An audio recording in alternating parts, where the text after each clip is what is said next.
So this is the picture,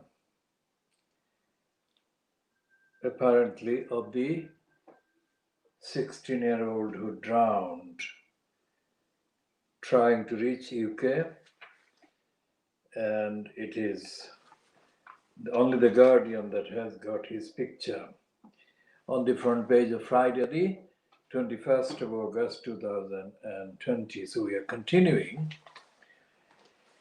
to diagnose the role of the main newspapers as published from London on Friday, the 21st of August 2020. So let's look at page 12 of The Guardian, which has the picture of this boy that drowned. This is his picture.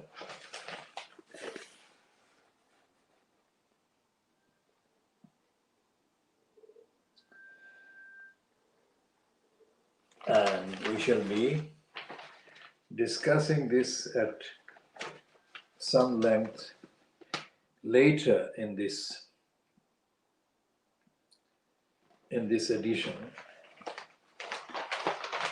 But before that, we look at the other front pages, that is to say, the prominence given by the Sun and the other tabloids on the indulgences of Boris Johnson. What they're doing is quite poisonous, because they're saying that Britain is bouncing back on High Street, traffic is up, and 9 out of 10 business firms are open. So they are continuing the insane and absolutely untruthful and misleading promotion of the image of Boris Johnson as the guy who is getting things done. And that is the Sun, which is owned by Rupert Murdoch, who owns the British government. And that is, we're just looking at the Sun, and it is absolutely, completely criminally responsible and misleading and corrupt. And it is promoting Boris Johnson as if it's a fun festival. And there is no sign in the Sun of the surge in the infections in France, in Germany, in other countries, and there is no evidence that their lying promotion for Boris Johnson is in any way connected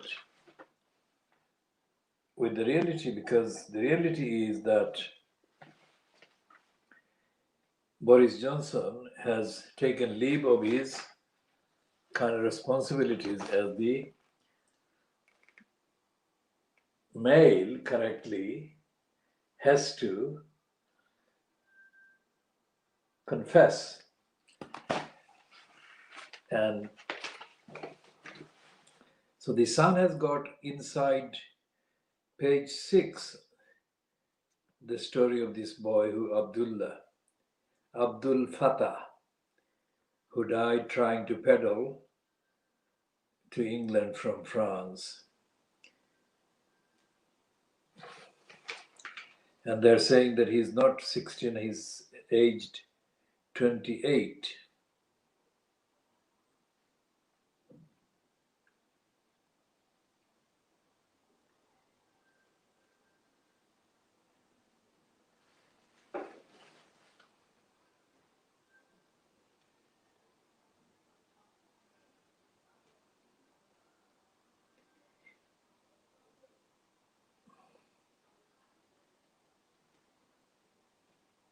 So they're focusing on the age difference As originally stated, he was 16, and his friend is being accused of having given the age to rescuers, age of his drowned pa. But there is no evidence in the Sun that it recognizes the real problem, which is the drowning and which is the result of the illegal, obstructive, racist hate campaign being run by Boris Johnson and Priti Patel and Kent County Council. And there is no way that this is an accident. This is exactly as a result of the agenda set by Rupert Murdoch and the agenda that the Sun, the most criminal tabloid newspaper in circulation in the last 4 or 5 years, closely followed by the Daily Mail. And here the Daily Mail is kind of playing a competition in terms of circulation, competition battle with the Sun. They have got what appears to be pictures that the Sun hasn't got of Boris Johnson caught in cottage tent doing holiday, which is what he's allowed to do almost on a daily basis during the crisis. Now, compared to this kind of indulgence, the role of the British media, mainstream media at the time, in the 70s, when the last Labour Prime Minister in power was James Callaghan. And Callaghan, not because of the substance, because of the impact of what he was doing, but a kind of phrase he used in the 70s. He used the phrase crisis, what crisis? And they went to town against him, as if that was like him saying that he could murder thousands of people or mass murder thousands of people, which is what has been happening during this pandemic that is still going on in Britain. And yet there is no remotely comparable criticism of Boris Johnson or the Conservatives by the British mainstream newspapers. Although they are having a go at him for camping and so on, but there is no condemnation. And that is really the evidence of the corrupt, poisonous agenda that the British press always had and is continuing to have against the Labour Party. Now, regardless of the differences between various party leaders, various Labour Party leaders, the fact is that the Labour Party, despite all the limitations, it is a different party from the Conservatives, and it is opposed to many of the things that the Conservatives are doing against society, against people. And the Daily Mail, with the kind of ironic name of the reporter, they've got a reporter called Churchill, David Churchill. And I got 2 pages, pages 6 and 7. It is saying in another piece by another byliner, Arthur Martin, the headline is despite drowning of young Sudanese man, the boats from France keep coming. And the main headline across the 2 pages is this harrowing one. This is the one that actually gives the impression that there is a real invasion by thousands of migrants underway. He said the 5,000 cross channel in 2020 so far, and there is no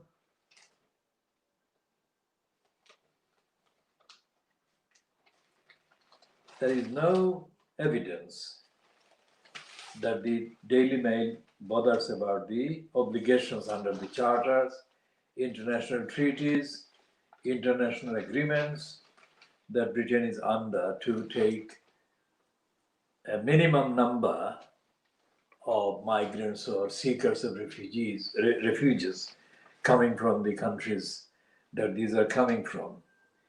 And there is no correlation between this coverage of hysteria and fear and invasion and the reality of the people who are allowed in and the torturous, the absolute basic violation of human rights that takes place once they are in this country. And there is no, of course, reference or correlation or linkage with the non-migrants who are so-called long-term settled in this country, coming from Africa and Asia in this country, and the rampant racism that is encountered every single day against every single person. The degree of the violation and the racism, of course, differs from person to person, but it is absolutely inhuman and degrading and in denial of the equal rights and equal humanity that the successive regimes in Britain claim exists in this country for everyone. And in 2017, the former Conservative Prime Minister Theresa May unveiled or staged a bogus recognition of the rights of the people of African and Caribbean and Asian backgrounds and descent in this country. And as she unfurled the so-called finding of a report on disparity and diversity, disparity on ethnicity and the lack of diversity in the public life, in social life, in business, and all the rest of it. And she held a media kind of photo shoot, a photo call, where she was sitting in the ordinary Downing Street, number 10 Downing Street office, around the table that she normally would chair of her cabinet. This time she was surrounded by mainly, not all, but mainly African Caribbean people, including a supporter of Luther Rahman, a man called the director of his name is Wali, Simon Wali. And his name is mentioned because he is the one that has been given expedited, accelerated promotions and platforms because he organizes a very compliant, mentally surrogate, mentally enslaving outfit called Operation Black Votes.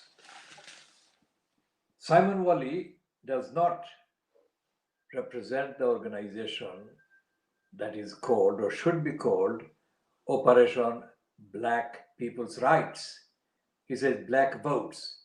It's a giveaway. The name itself is a giveaway that it is an agency for touting for votes. So he is recognized as a representative, genuine representative by Theresa May. And she rewarded the likes of him on the most bogus of grounds, completely far away from the fight against racism, let alone fight against racists.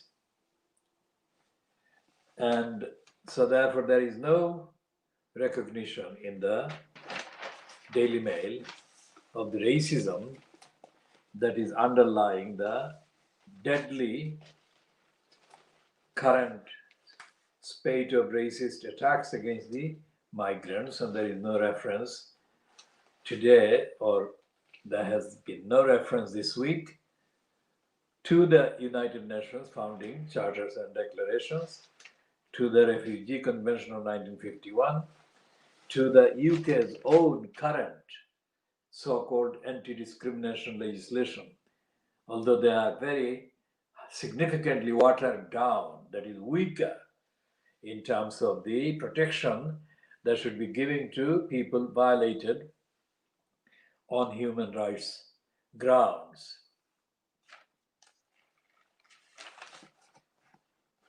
So what is happening in the Daily Mail, which is the, as I said earlier, the second biggest spreader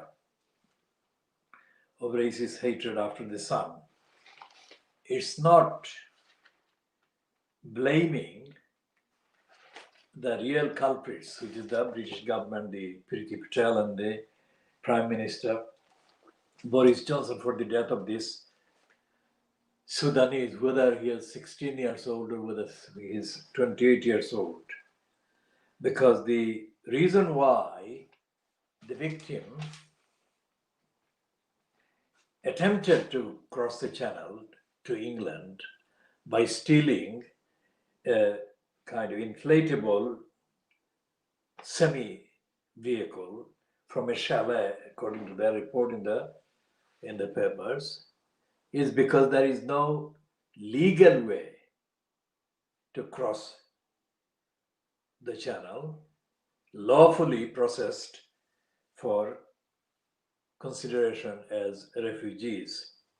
And of course, there is no mention of the reasons why these people are coming or want to come to Europe or England or any other Western countries. The wars, the starvation, the famine, the hunger that have been caused and are being maintained by the Western war traders, war businesses. And that is the truth. Now, on the Daily Mirror today, there is a kind of doom news, which is the news that the BBC will stop broadcasting in a particular format and it will go to handheld devices and the internet. And the standard BBC format on television screens would be discontinued. That is the focus on the format, not on the contents, not on the substance, not on the role of the BBC in brainwashing millions of people in Britain and abroad into believing the lies, including the racist lies, the mythologies. And they've got on page 11 a small column about the Sudanese who died. And his name is Abdul Fattah Hamdallah. Abdul Fattah Hamdallah, that is how he's been named there. And there is no mention, even in the Mirror, which is supposed to be not as racist as the Sun or the Daily Mail. And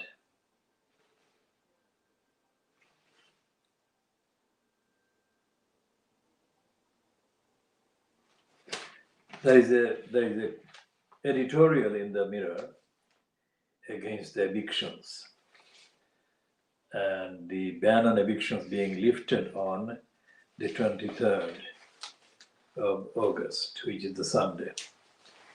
So let's see what they're saying in effect. They are agreeing with the call that the eviction ban should be extended and Robert Jenrick, the cabinet minister for housing, or at the expense of housing, in the name of housing, should come up with a plan to give people the safe and affordable housing they deserve. Now, affordable is a capitalistic market term. It's not social housing, it's not council housing, it's not housing at the point of need. Housing as a right, which is what it should be. And as long as housing remains a tool for making profit or as a weapon based on the ability to pay, not the need, there will be a housing crisis, homeless crisis, and there will be millions of people being denied of housing human rights throughout their lives. In Britain and in the USA, where there are 50 million people facing eviction or losing their homes, and there is absolutely no sign in the mirror, which is supposed to be the supporter of the quote Labour Party, that it recognizes or understands the gravity of the role played by local councils, the parties, the government, parliament in creating homelessness and lack of housing. So the eviction is the tip of the iceberg. It is actually made inevitable as a weapon of harassment, legalized harassment of the ones who are already deprived of housing rights. Harassment that has been backed by the Labour Party as much as, of course, by the Conservatives. So the editorial in the Daily Mirror of today, Friday, the 21st of August, 2020, is a bogus editorial. It's a shallow editorial. It doesn't have any substance to it, and it doesn't tell the truth about why housing crisis has remained persistent for decades in Britain. And this Times piece on the migrant, the Sudanese migrant who died trying to cross the channel to England, it says that he applied for refuge in France and he was rejected. So, as we have been saying, the France and England row is absolutely false. Both countries and other Western European countries have been as guilty of racist obstruction and the violation of the rights of the children and rights of the refugees, and they have not been held to account. And as I said in the last 2 days, the statement issued by the United Nations own Human Rights Commission, UNHCR, that up to as many as 70% of the people seeking refuges in England and in other parts of Europe are not eligible or are not likely to get the asylum. That actually proves where the United Nations is. The United Nations is in breach of the United Nations declarations and charters and founding aims and objects. So this is a very serious factor why so many millions of people are being condemned to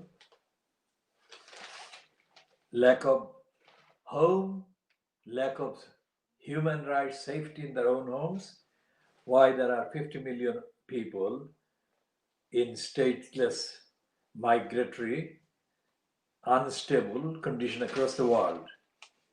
And so therefore the need is not just to take legal action against the British government and the French government and the Kent County Council, but also to take legal action against the United Nations for breaching its own charters and declarations. And this is a serious comment that I'm making. And it is based on the evidence.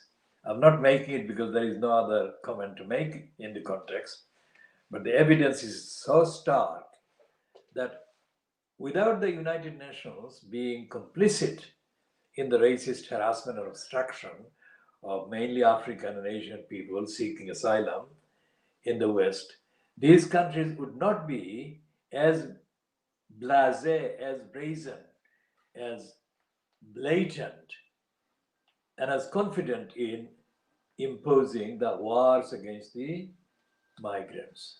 So this is the clue. This is the answer. It's the United Nations which is harassing the migrants and causing instability and uncertainty and fear and death to the migrants. And there is a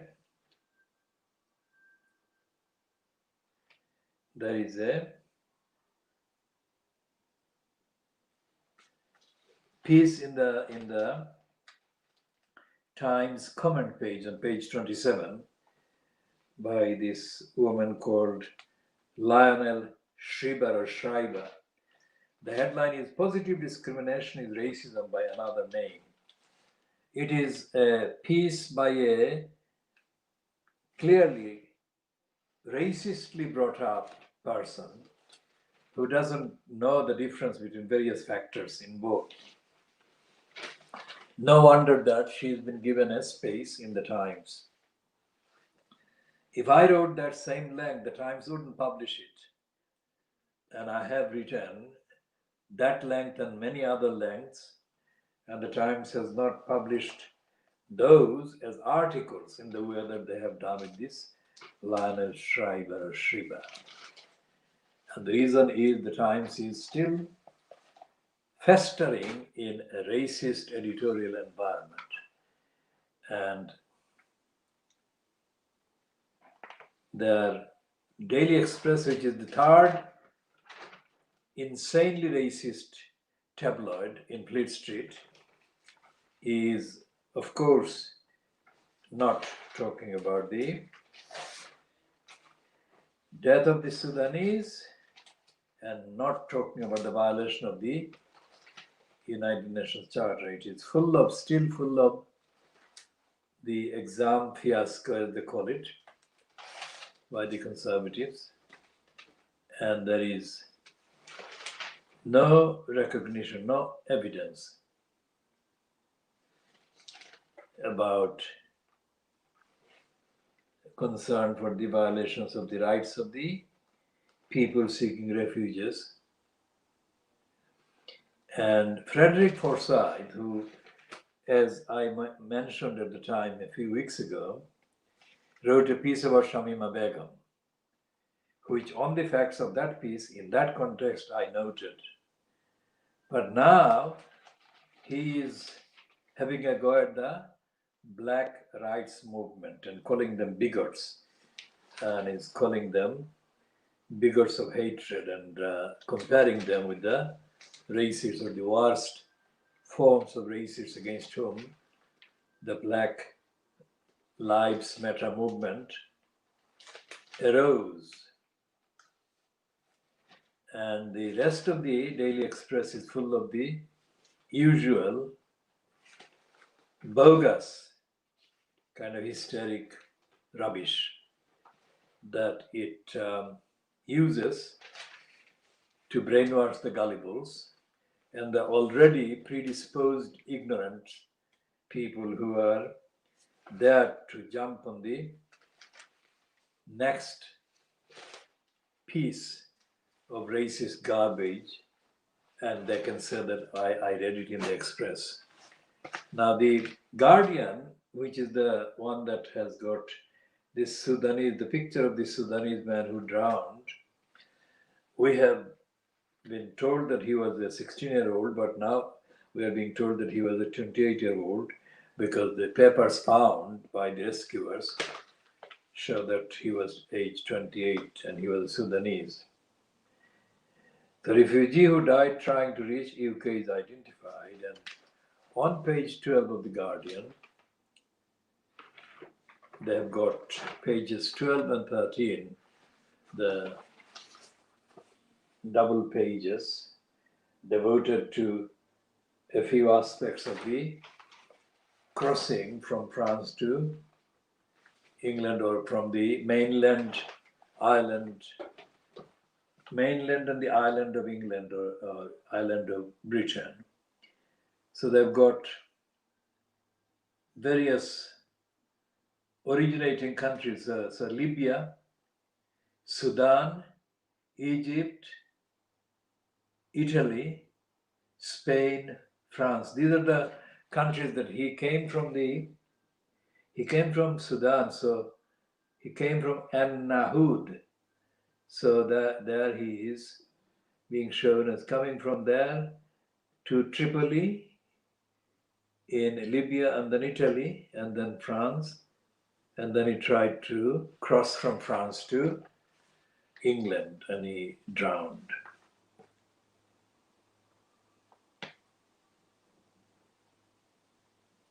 So the Guardian is also saying that he was refused asylum in France, and they've got another piece about the European Union rejecting United Kingdom's call for deal to return migrants. This is also something that has been updated online since these papers were printed.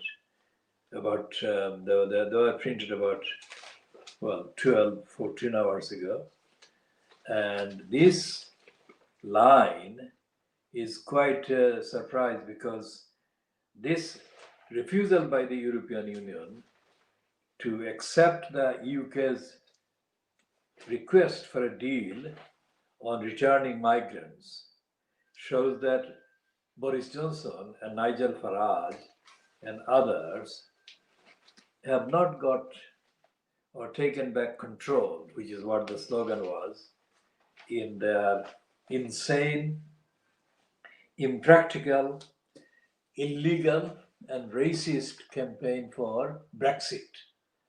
And they were tempting the gullibles, the brainwashable majority of the people who voted for the Brexit at the June 2016 so-called referendum, into believing that the little England would become a real England, taking over control over the whole world like the empire.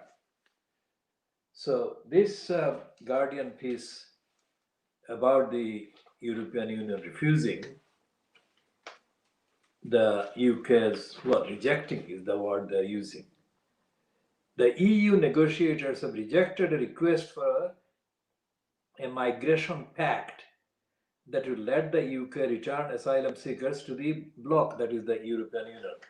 Now, they are not in control, and they are not likely to be in control in the near future. So that shows the Brexit was a con right from the beginning, not because of any, quote, ideological reasons, that can be cited by the critics, the opponents of Brexit, but for sheer logistic, practical reasons. Brexit cannot function because Europe is very much in Britain, in England, as it is across the channel in France, in Germany, in Italy, in Greece, and all the other countries that are combined in that bloc, the European bloc. And the reason why the actual practical reality will defeat the liars of Brexit is being daily tested and evident in the mad rush for any excuse by the masses of little English brainwashable people who want to go and do holiday in European countries. This will not change. I mean, Brexit will not change that habit of hundreds of years. So how are they going to live, taking back control? It's absolutely worse than infantile and worse than childish. And it is dangerously, socially, economically, culturally suicidal, because most things that are in Britain are also in France, in Germany. There are too many things in common in terms of the cultures, in terms of the lifestyles, in terms of the habits, in terms of the orientations. And these things cannot be changed even in the matter of 10 years. And people don't have the luxury of being allowed to practice the readjustment over 10 years, as has been seen in the desperate stampede for avoiding quarantine for people who return from holidays from certain European countries or EU member countries. People are too impatient. Even in the lockdown, the clamor for opening the parks and opening the pubs and opening the leisure facilities and opening other things in Britain inside the UK is proof that people don't have the patience. So the Brexiteers have deluded themselves and have misled the country and have done a grave disservice to the country. And they have created a mess that will cost them or cost the public hundreds of billions of pounds in wasted efforts in order to get back to where things were before Brexit. And the newspapers, I'm doing the analysis, I'm connecting all these things together. But the newspapers are not making, not a single paper, including the Guardian or the Times, is running anything like what I'm saying. I'm, of course, saying the result of my understanding of all these papers and the online and the mainstream so called broadcasters. None of them is saying these things in this way. And they have to say these things clearly, honestly, logically, truthfully, practically, and transparently, and in a way that applies to real life habits and real life realities of people. And I have to say that this is something that is not just applicable to Brexit, but of course to the biggest weapon the Brexiteers used, the hatred of African and Asian people as the migrants. They didn't use the European, the white people as the migrants. The migrants, the word migrants, although technically it could mean migrants of any ethnic or nationality backgrounds. In the discourse, in the narrative, in the racist, race hate filled narrative and rhetoric in Britain, the word migrant conjures up a fantasy figure image of a black person, mainly a black person like the one who died of drowning 2 days ago, and Asian people like the people from Syria, Libya, Afghanistan, Iraq, Iran. So these people are being conned, the gullibles, the brainwashable majority of the little English people who are excited too quickly by cheap slogans. And as the Daily Mail has to confess, in terms of their kind of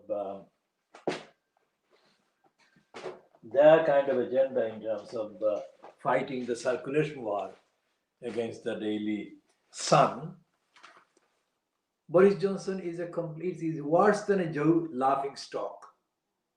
He's worse than a laughing stock. He keeps being caught being on holiday whenever there is a crisis or unavailable. And this is the man that the main BBC mainstream and the Fleet Street, like the Daily Mail, have promoted to the highest point in the stratosphere. All his lies and his lying and deception and negligence and incompetence and dysfunctionality and unfitness for purpose have been glossed over, and he has been given, like he has got some kind of mysterious exemption from accountability and from being kicked out of the post. He is now occupying at number 10 Downing Street. And in 1963, when the Profumo scandal involving John Profumo, the defense secretary, defense minister of the then conservative government, over the affair with two women, Mandy Rice Davis and Christine Keeler. When the conservatives completely lost the confidence of the public in 1963, they did that on an issue or a number of related events and incidents that, compared to what Boris Johnson has been doing, would pale into insignificance. And yet that government lost confidence. The conservatives never recovered for quite a while from that scandal. And yet here we are in 2020, and it's Boris Johnson is doing worse than any previous conservative prime minister has done. And yet he is in office. He's still in office. That question has got serious ramifications and implications for the future of the whole of this country. We shall be continuing the diagnosis